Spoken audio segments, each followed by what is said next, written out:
ஒரு ஜாதகத்தில் 5ஆம் இடத்துல கேது இருக்குன்னா அவன் ஒரு கர்மகாரகன். யார்? கேது பகவான். அப்போ போன பிரிவில் குழந்தைகள் சம்பந்தமான விஷயத்தில் நீங்கள் ஒரு சில தடுமாற்றங்கள் பண்ணியிருப்பீங்க. அப்போ இந்த பிரிவில் கண்டிப்பாக என்றைக்குமே குழந்தைகள் சம்பந்தமான ஏக்கங்கள் உங்கள் மனசில் கண்டிப்பாக இருந்தே இருக்கும். மேக்ஸிமம் நெருக்கமாக பழகத்துக்கான வாய்ப்புகள் அது ஏற்படுத்தி தராது.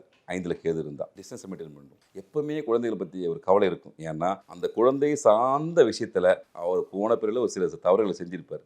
அப்போது நான் சொன்ன மாதிரி ஏற்கனவே சனீஸ்வர பகவான், ராகு பகவான், கேது பகவான் இந்த 3 பேரும் நம்ம கர்மாவை என்னென்ன கர்மான்னு சொல்லி தனித்தனியாக பிரிச்சிடலாம். சென்ற பிரிவு இது கேது பகவான்.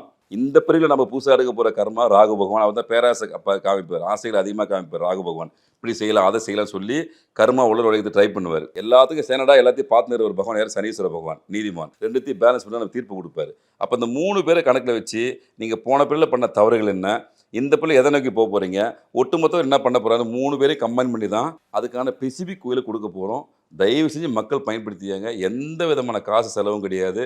ஒரு அதிகபட்சம் ஒரு அன்னதானம் கொடுக்க வேண்டியதாக வரும், அதிகபட்சம் ஒரு அர்ச்சனை பண்ண வேண்டியதாக வரும்.